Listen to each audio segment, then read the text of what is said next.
Wow, well, that was a frantic 50 minutes. The event, the Apple October event I'm talking about, of course, finished just under an hour ago, and they didn't let up. It was pretty relentless. Excuse me, I have got some notes here because literally it finished, as I say, within an hour ago. So I'm still trying to understand everything that's just been thrown at us. But I wanted to get a video out for you guys just so you can take away the bones of what went on, and there was an awful lot. So the headlines are that there's a HomePod Mini, which we're going to be talking about all of these in a little bit more detail as we go into the video this evening. But there's the HomePod Mini, the AirPods 3, 2 new chips, not one, but 2 new chips, and also, as we expected, MacBook Pro. So the whole event started with what looked to be quite a retro look in a garage of a musician, and it put me in mind kind of a young Steve Jobs. And it was all to do with creating the Apple chimes on different events, on different instruments, all in Logic. And that was how the event started. It kind of seems that they're getting right back to their roots. The event was very much centered around creators and professional users, be that in video or music, but they were very much trying to get back to their core essence of being creative with a Mac. And that's, let's be honest, is what they've always been known for. And that is their core audience. The last generation of MacBook Pros, unfortunately, one of which I have, kind of drifted away from that. But they pretty much put everything to rights in this event. And as I'm still trying to come to terms with everything they've just thrown at us. But let's try and go through it as best as we can and get you some information out there to take away. By the way, if you are trying to order one tonight, the Apple website is already crashing. Orders are stretching out as I speak. People are spending in excess of $6,000 on these machines. So the starting price that I give you are very much just a starting price. By the time you start speccing them up, clearly designed for professional creators. They called it Music and Macs, and they wanted to get back to their roots. So let's go through it. With the HomePod that they announced, which is now available in 3 new colors, excuse me for looking. It's now in yellow, orange and blue. They're going to begin shipping in November of this year. And along with that, they're giving much more focus on the voice recognition. I won't say the S word just in case, but they're giving a lot of attention to that. And shipping come again later this November are going to be some new voice-assisted playlists. They call them a voice plan, which is available to all subscribers for $4.99. And that will give you access to 30,000 updated playlists and over 90,000 songs as well. So they gave examples of if you want a playlist for your dinner party, if you want a playlist for when you're in bed, that kind of thing. And they've been carefully curated, all with the HomePod in mind. It did make me laugh when they were showing the HomePod, that they showed that you can have it all around the house and you can even summon the family in for dinner. And I was thinking, how little is that mum really not like her kids that you can't be bothered to go and find them, but just use the HomePod. But anyway, the HomePod has been, there's been additions to the HomePod range. Haven't got one myself yet, but I am seriously thinking about it now.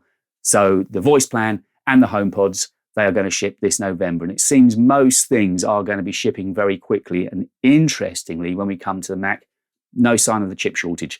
They are, again, available to order now, if the website hasn't crashed, and should be shipping within a week's time. So, but we'll come to that in just a minute. So carrying on with this music and Macs theme, we've got the HomePods. Then it was into the AirPods 3, now with spatial audio, low distortion drivers, sweat and water resistance.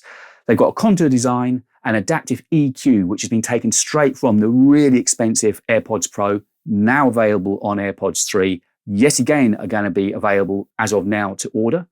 They're making a big issue of their last time, and you get up to 6 hours of listening on one charge. But if you're in a real hurry, you can get up to an hour's listening for a mere 5 minutes of charging. So again, fitting heavily in with their environmental statement, using less power to get more is kind of their ethos across the range. So that was really the 2 speaker sides of it. Then before we begin looking at the Macs, they also focus very heavily on Pro apps. Premiere Pro was mentioned in there. They actually had somebody from Adobe in there. And apparently you can now have up to 30 streams of 4K ProRes running on these new chips. And they focused on Premiere Pro. They also focused on Logic, of course, and on Final Cut Pro. So again, very much with an eye to professional users, creative users, and studio use as well. So I think they've gone back to their roots. Right, so let's get on to the beef, shall we? On to the main topic here on this event that everybody was hoping for. And the only thing we didn't get was a Mac Mini. But honestly, in the tight 50 minutes they were on air, wow, what an event. They gave us so much. So excuse me for any mistakes that are in this video. I'm trying to bring you information quickly.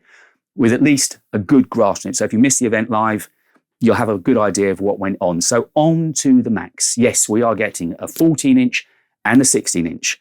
But the big issue here, which nobody saw coming, and it kind of proves with the leakers, they are just poking around in the dark. Only Apple will ever know what they're really going to bring to these events. And what nobody saw was that we're getting 2 chips, and neither of them were talked about with their correct names, as I saw in the run-up to the event. So we've got the M1 Max and the M1 Pro. Specs on them are going to be absolutely crazy. John Turnus was given the job of announcing the new chips to us and the new Macs to us. As I say, the shipping starts as of now, if you can get on the website, and the starting prices, I can't stress that enough, the starting prices for the 14-inch are from $19.99, and from the 16-inch are $24.99, I believe. Yes, from $24.99. That's dollars, which normally equates pretty much the same to pound sterling where I am. But as I say, no sign of the chip shortage, which people were wondering about. They were saying, well, they might announce them at this event, but when would they be available? They seem to have a good stock of them. The only weakness being the website. But as to the specs, okay, so the touch bar has gone. That was well heralded. The function keys are back. Now, I've got a touch bar on mine, and I actually didn't mind it, if I'm being honest, but that's now a thing of the past, as I think my Mac might be too, unfortunately. And I'm really glad I didn't buy a Mac earlier this year, because the power of these things sounds just on another level. Honestly, so hyped. It sounds brilliant. What they've managed to achieve, stuff of dreams. So they're not that heavy, weighing at 4.7 pounds for the 16-inch and just under 17, well, for our point of argument, they are 17 millimeter thick. So what you'd expect for a Pro machine, they're not going to be a light notebook like the MacBook Airs, but for a Pro machine, that's not too shabby. 10 cores of CPU, up to 32 cores of GPU, sorry. They're coming with a faster power adapter, once again, meaning you can get more bang for your buck when it comes to energy. That's clearly becoming a thing for Apple across their entire range. They want you to get more for using less energy.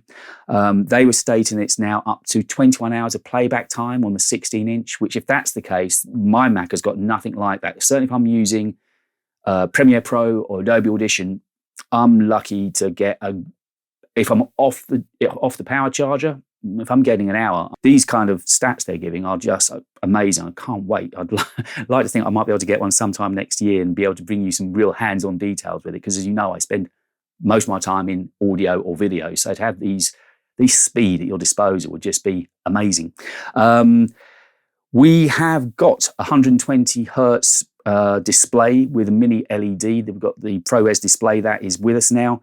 So if you're using websites, you want quick refresh rates, the gorgeous display, which I think was up to 1,000 nits or 1,600 peak nits of brightness, and it is the mini LED. So again, the display is going to be gorgeous on these things. And the I/O has been improved as well, with, I think there's 3 or 4 Thunderbolt ports, an HDMI port, and an SD card slot reader is back. So it means that, again, for creatives, you've got so many port options now. I think they showed that you could have up to 4 displays running off of the MacBook Pros, while still leaving options to be using the MagSafe, which is back. Something I forgot to say, MagSafe 3 is back as well. There are thinner bezels. There's a 6-speaker system now on the Macs, which the MacBook Pro speakers have always been decent, to be honest. So it doesn't surprise me that they've been improved. And also, yet again, an improved mic with a lower noise floor. So in theory, you should be able to get a better native recording from the mic within your Mac, due to that lower noise floor. And at last, the camera, the woeful camera. I've got a 720p on mine. It's now been upgraded to a 1080p camera. Yeah, I think that's kind of the main highlights to be taken out of the event. It was absolutely packed to the rafters. They just didn't stop. It was a typically tight Apple production, with Tim taking center stage, of course.